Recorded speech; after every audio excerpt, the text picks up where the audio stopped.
तो आइए students start करते हैं अपनी आज की क्लास, जिसमें हम आगे बढ़ाएंगे क्लास 10th मैथ्स का topic pair of linear equations in two variables. So students, इस चैप्टर में हम सब्स्टिट्यूशन मेथड कर रहे हैं, जिसमें हमने कुछ पार्ट पहले भी कर लिए हैं। आई होप इस पार्ट को देखने से पहले आपने वो पार्ट देख लिए होंगे, इससे आपको कोई कंफ्यूजन और कोई डाउट नहीं आएगा। सो स्टूडेंट्स, हम आज की क्लास में कंटिन्यू करेंगे एनसीईआरटी की एक्सरसाइज 3.3, जो कि सब्स्टिट्यूशन मेथड से रिलेटेड है। पिछली क्लास में भी मैंने यही एक्सरसाइज कराई थी, तो उसी के कुछ क्वेश्चंस हमने जो पहले के पार्ट में कर लिए हैं, अब उसके बाद के क्वेश्चंस करने वाले हैं।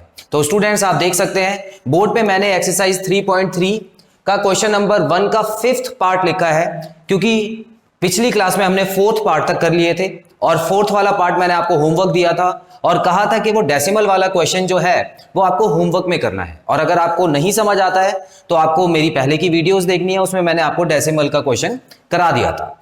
सो स्टूडेंट्स, आज देख सकते हैं आप 5th पार्ट मैंने लिया है, जिसमें रूट के क्वेश्चंस दिए हुए हैं। यहाँ पे आपको नंबर्स अंडर रूट में दिखाई देंगे, तो आप इसको कैसे सॉल्व करें देखते हैं। सो स्टूडेंट्स, यहाँ पर आप बिल्कुल सेम तरीका ही अपनाएंगे। यहाँ पर छोटे नंबर्स आपको पहले इक्वेशन में दी गए हैं, तो इसका मतलब यहाँ पे मैं पहली इक्वेशन लिख देता हूँ और यहाँ पे मैं सेकंड इक्वेशन लिख देता हूँ। सो पहली इक्वेशन लेके अगर मैं आगे चलता हूँ, तो सबसे पहले 2x plus under root 2x plus under root 3y is equal to 0 लिख देता हूँ। यहाँ पे x को अकेला कर लेते हैं। तो स्टूडेंट्स, x को अकेला करने के लिए पहले 3y को मैं वहां भेजूंगा। देखिए क्या होगा, यहाँ पे 0 है, कोई नंबर नहीं है। तो नंबर होता था तो हम क्या करते थे, उसके पीछे 3y को भेज के माइनस लगा देते थे। लेकिन इसमें भी हम वही करेंगे। होगा क्या कि 0 में से जब भी कोई नंबर माइनस होता है स्टूडेंट्स, तो वही नंबर आता है लेकिन माइनस में आ जाता है। ठीक है, क्योंकि 0 तो वैसे भी क्या होता है, 0 का मतलब कुछ नहीं। अब कुछ नहीं से और आप माइनस करोगे तो माइनस की दुनिया में ही पहुंचोगे। ठीक है, तो 0 से आप कुछ भी माइनस करते हैं स्टूडेंट्स, तो वही नंबर आता है जो आप माइनस कर रहे हैं, बस माइनस का साइन आगे लग जाता है। उसके बाद x यहां पे लिख के minus under root 3y upon under root 2 मैं कर सकता हूं, तो ये x की वैल्यू आ चुकी है। अब हम आगे बढ़ते हैं उसी तरह। So putting the value of x in equation, कौन सी इक्वेशन में डालेंगे, इक्वेशन नंबर 2 में डालेंगे। क्लियर? चलिए, तो x की वैल्यू जो है वो यहां पे लगा देनी है ये।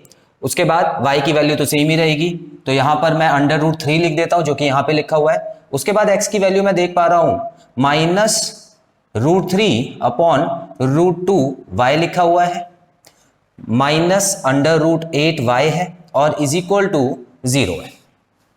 ठीक है, इतना क्लियर हो? अभी मैंने वैल्यू तो पुट कर दी है, अब इसको सॉल्व कैसे करेंगे देखिए। स्टूडेंट्स, आपको पता होगा क्योंकि पहले की क्लासेस में आपको बताया गया है कि मान लेते हैं यहाँ पे अंडर रूट 9 लिखा है, तो इसको अंडर रूट से कैसे बाहर निकालते हैं। देखिए, इसको हम तोड़ते हैं और इसके फैक्टर्स निकालते हैं। Under root 3 multiply by under root 3, तो इसका मतलब ये हो जाता है 3। अब स्टूडेंट्स, यहाँ पर एक और फंडा जो है वो इग्नोर कर दिया जाता है, लेकिन आपको वो फंडा याद रखना है। क्या है वो फंडा? मान लेते हैं मैं यहाँ पर 3 नहीं लिख रहा हूं, यहाँ पे मैं 3 अंडर रूट 3 को दोनों को अलग अलग लिख रहा हूं। ये लिख सकता हूं, बिल्कुल लिख सकता हूं। ठीक है, दो अलग अलग हो गए ना, अलग अलग या एक होते वो एक ही बात होती। अच्छा, अब मैं इसको 3 लिख दूं, बिल्कुल लिख सकता हूं।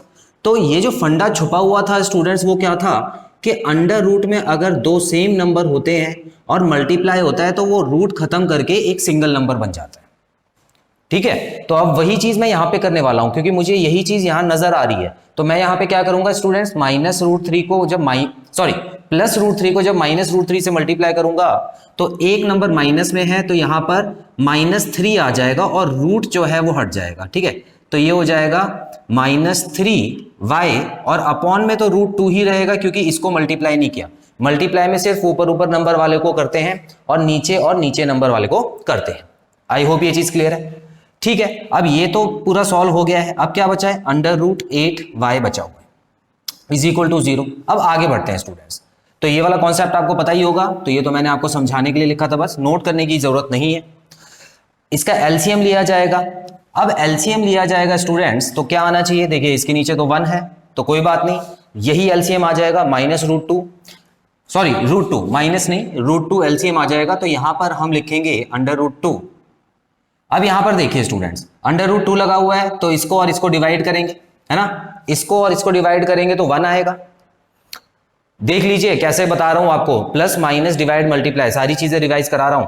तो √2 और √2 को डिवाइड करेंगे तो 1 आएगा, और 1 को जब इससे मल्टीप्लाई करेंगे तो -3y आ गया। ठीक है, -3y, इतना क्लियर है। आगे बढ़ते हैं, यहां पर देखिए 1 है, इसको और इसको डिवाइड करेंगे तो √2 आएगा। ठीक है, इसको और इसको डिवाइड करेंगे तो क्या आएगा, √2, और √2 को जब √8 से मल्टीप्लाई करेंगे स्टूडेंट्स तो मल्टीप्लाई हो जाएगा। ठीक है, क्या आएगा, √16 हो जाएगा। √√ से √√ मल्टीप्लाई हो जाता है, याद रखिएगा। अच्छा, यहाँ माइनस का साइन था तो यहाँ प्लस मत लगाइएगा, ये माइनस लगा दीजिएगा। इतना क्लियर है हमको। और इज इक्वल टू क्या चल रहा है हमारा, इज इक्वल टू 0 ही चल रहा है। अब स्टूडेंट्स यहां पर जो नंबर रूट से निकल सकता है उसको मैं निकाल भी दूंगा। क्या यहां पे कोई नंबर है जो रूट से निकल सकता है? देखिए -3y तो पहले से, और ये देखिए 16 लिखा हुआ है, तो 16 को मैं क्या लिख सकता हूं, 4 × 4 लिखूंगा, और वो भी रूट के अंदर, तो इसका मतलब 4 बाहर आ जाएगा। तो मैं यहाँ पे 4y लिख सकता हूं, अपॉन में √2 रहेगा इज इक्वल टू 0। √2 को तो बाहर नहीं निकाल सकते क्योंकि ये और नहीं टूट सकता, ये ऑलरेडी पूरा का पूरा ऐसा नंबर है जिसको और नहीं तोड़ सकते हम लोग। अब स्टूडेंट्स यहाँ पे लाइक नंबर बन चुके हैं, तो ये हो गया -7। देखिए -3 और -4 क्या होता है, -7 होता है, अपॉन √2 हो गया इज इक्वल टू 0। अब यहाँ पर अगर हम देखें, पूरा का पूरा सॉल्व कर लिया है हमने, है ना, पूरा सॉल्व कर लिया है। अब बस बचा हुआ है कि इसको यहाँ पे 0 लिख देना है। अब एक चीज देखिए, मैं सबसे पहले इस नंबर को यहाँ पे भेज के मल्टीप्लाई करने वाला हूं, तो 0 से किसी भी नंबर को मल्टीप्लाई करते हैं तो आंसर क्या आता है स्टूडेंट्स, 0 ही आता है। तो इसका मतलब यहाँ पर ये तो 0 हो गया। उसके बाद -7 को यहाँ पे आके डिवाइड करूंगा, तो 0 से जब डिवाइड होगा -7, तो स्टूडेंट्स आपको बता दूं आंसर 0 ही आता है, क्योंकि डिवाइड और मल्टीप्लाई में 0 जो है वो सबको अपने जैसा बना लेता है। लेकिन हाँ, प्लस माइनस में ऐसा नहीं करना, ठीक है, प्लस माइनस अलग होता है। अब एक चीज देखिए, इतनी मेहनत करने के बाद हमको क्या मिला, y की वैल्यू 0 मिल गई। कोई बात नहीं, ठीक है, तो y की वैल्यू 0 मिल गई ना, तो अब हम क्या करेंगे, यहाँ पे लिख लेते हैं, चलो y इज इक्वल टू 0 आ गया। अब यही वैल्यू मुझे किसी भी एक इक्वेशन में पुट कर देनी है, तो स्टूडेंट्स कैसे करेंगे, putting value of y in equation 1 में पुट कर दूं, क्योंकि वो ज्यादा आसान है। तो 1 में पुट करने से क्या होगा स्टूडेंट्स, देखिए 2x हो जाएगा, यहाँ पे √3, और y की जगह मुझे 0 लगाना, और यहाँ पे 0 है। अब ये देखिए ये पूरा 0 हो गया ना, ये पूरा 0, तो बचा क्या, 2x यहाँ पे बचा इज इक्वल टू 0। √2 वहां पे जाके डिवाइड होगा तो क्या हो जाएगा, अगेन 0 अपने जैसा बना लेगा। तो 0 कभी भी 0 से किसी भी चीज को आप मल्टीप्लाई और डिवाइड करेंगे स्टूडेंट्स तो वो 0 हो जाती, क्लियर। लेकिन प्लस माइनस करते हैं तो वो नंबर आता है। तो आई होप देखो यहां पर आपको क्लियर है कि x की वैल्यू भी 0 आ गई है। ठीक है, बड़ा अजीबोगरीब आंसर आ रहा है हमारा। तो क्या ये आंसर सही होगा स्टूडेंट्स, बिल्कुल सही है। यहां पे जो हमारा आंसर आ चुका है x की वैल्यू 0 और y की वैल्यू 0, यही इन इक्वेशन का आंसर है।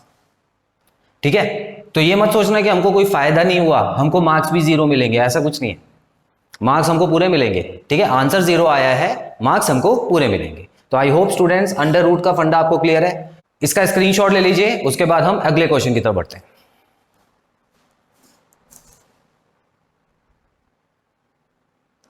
स्टूडेंट्स बढ़ते हैं पार्ट 6 की तरफ। आप देख सकते हैं यहाँ पे जो क्वेश्चन है वो फ्रैक्शन में आ गया है, और हमने फ्रैक्शन के क्वेश्चन पहले भी किए हुए हैं, तो ज्यादा घबराने की जरूरत नहीं है।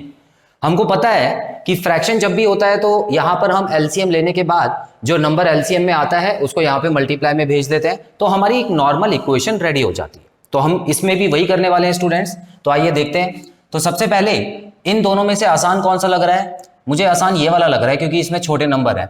तो स्टूडेंट्स यहाँ पर इसको शुरू करने के लिए मैं क्या करूंगा, 3 और 2 का एलसीएम लूंगा जो कि होता है 6।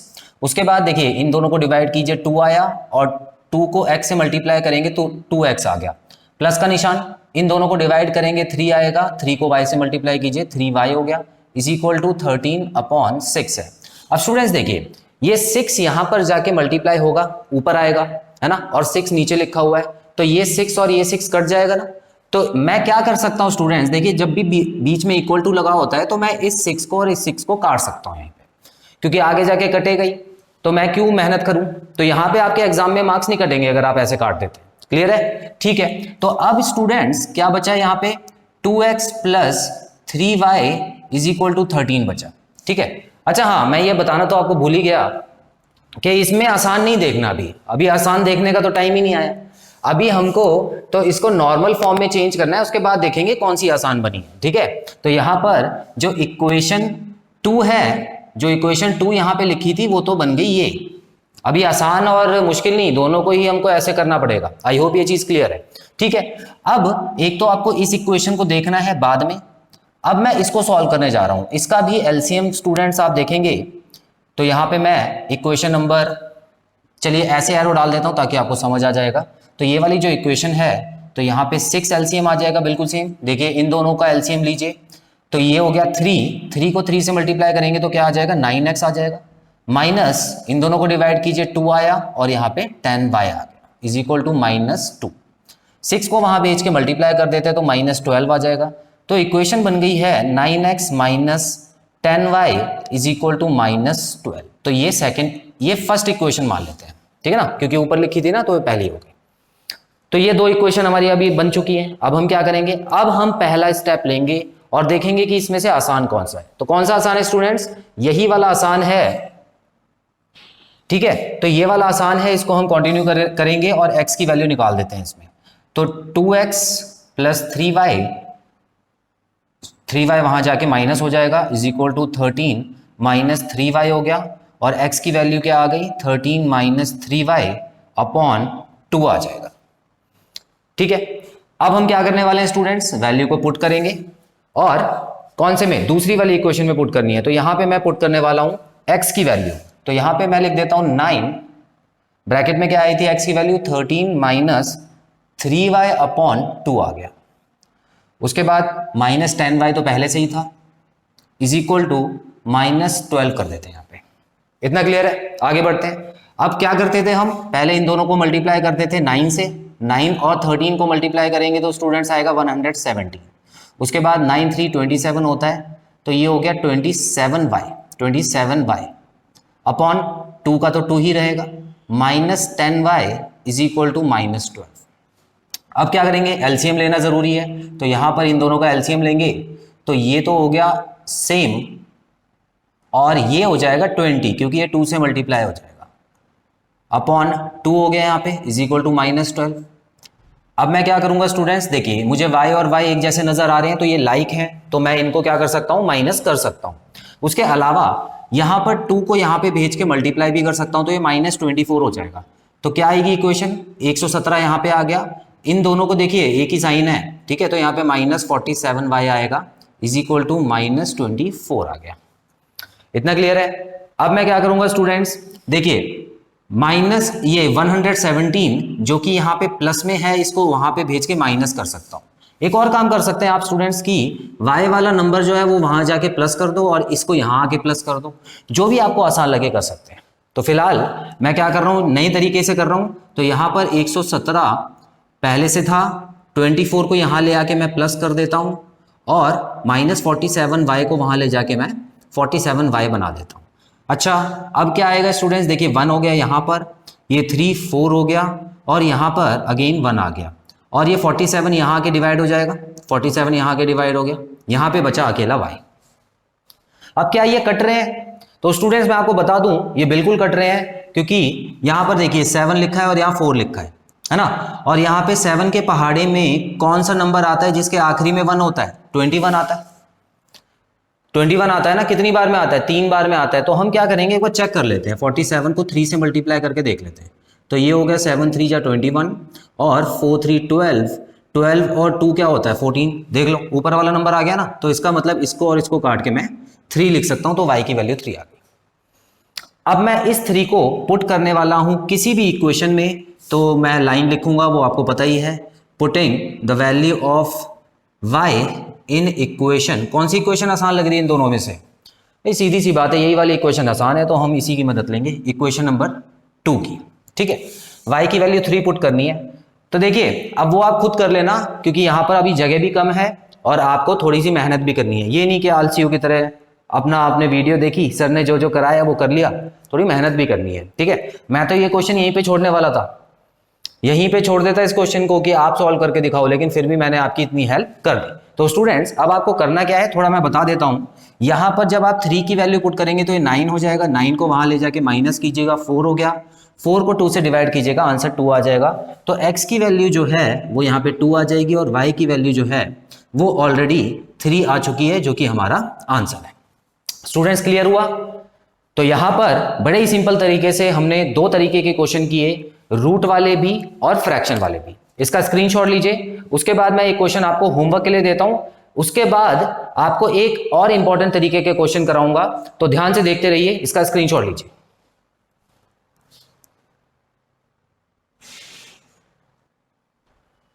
सो स्टूडेंट्स आप देख सकते हैं यहां पे मैंने जो क्वेश्चन लिखा है वो एनसीईआरटी बुक का ही एग्जाम्पल नंबर 7 लिखा है। देखिए एग्जाम्पल को इग्नोर मत कीजिएगा, क्योंकि एग्जाम में एग्जाम्पल से भी क्वेश्चन आ सकते हैं, तो इसीलिए ये बहुत आसान क्वेश्चन था, मैंने आपको होमवर्क के लिए दे दिया है। ये एग्जाम्पल नंबर 7 है जो कि आप एनसीईआरटी में देख सकते हैं। तो स्क्रीनशॉट ले लीजिए, उसके बाद मैं लास्ट क्वेश्चन करवा देता हूं।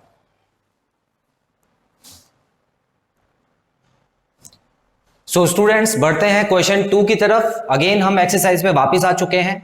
सो क्वेश्चन नंबर 2 पढ़ते हैं। लिखा है solve 2x plus 3y is equal to 11 and 2x minus 4y is equal to minus 24 and hence find the value of m for which y is equal to mx plus 3।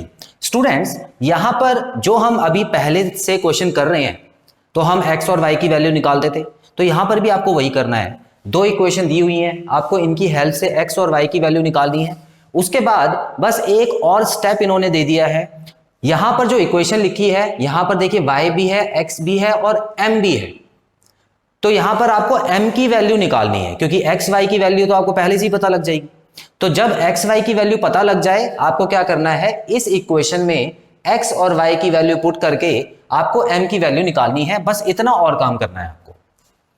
Clear है? तो ये भी question आसान हो गया। आइए देखते हैं कैसे होगा। तो जल्दी से यहां पर हम देख लेते हैं इन दोनों में से कौन सी आसान है। तो फिलहाल ये वाली आसान है, क्योंकि उसमें माइनस बहुत सारे हैं, तो मैं इससे शुरू करने वाला हूं। तो ये हो गया 2x plus 3y is equal to 11।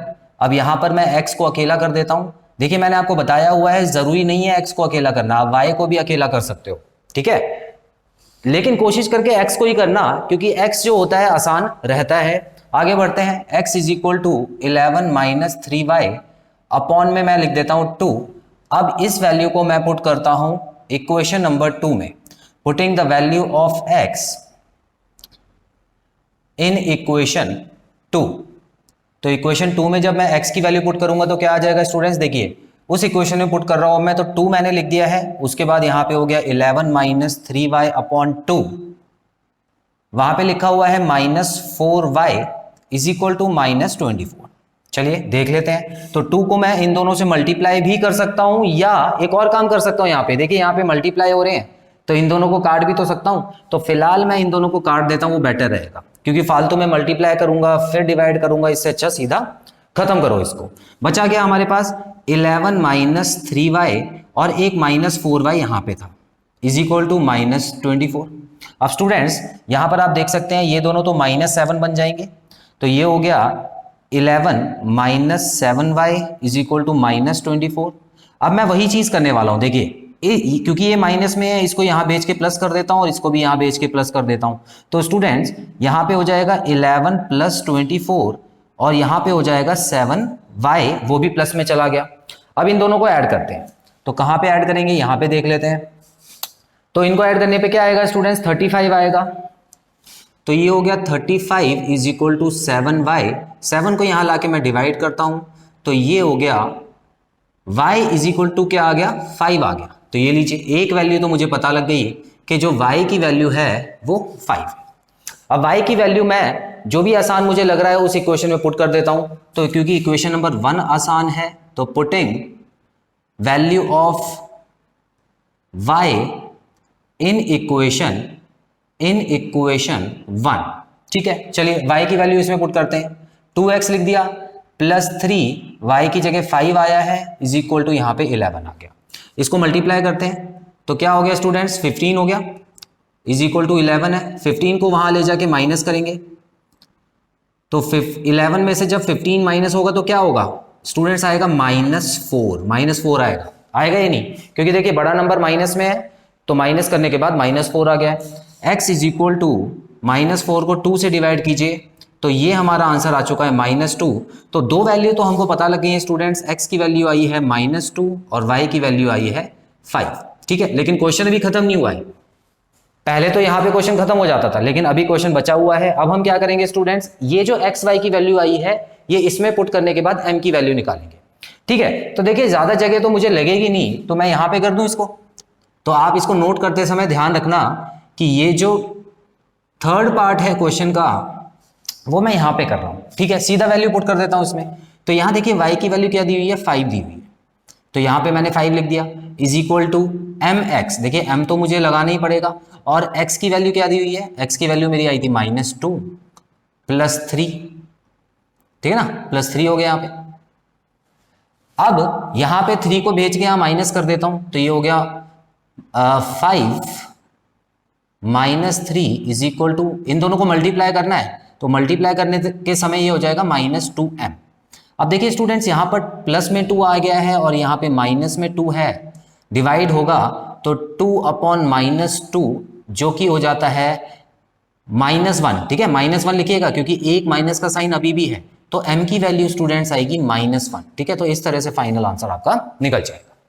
ठीक है, तो वो कंफ्यूज करने के लिए आपको कुछ भी दे सकते हैं, लेकिन आपको बस इतना क्लियर होना चाहिए कि किस तरह से एक्स वाई की वैल्यू निकाली जाए, और उसके बाद क्वेश्चन में वो क्या पूछ रहे हैं उसके हिसाब से आपको वैल्यू पुट करके आंसर निकालना है। तो स्टूडेंट्स आई होप आपको ये क्वेश्चन क्लियर है, इसका भी स्क्रीनशॉट ले लीजिए, उसके बाद मैं वीडियो कंक्लूड करता हूं।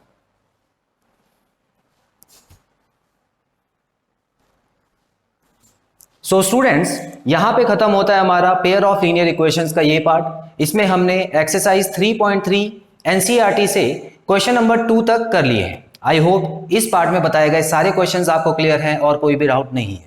सो बहुत जल्द मिलते हैं अपने अगले पार्ट में। Till then students take very good care of yourselves, have a nice time, God bless you, bye bye.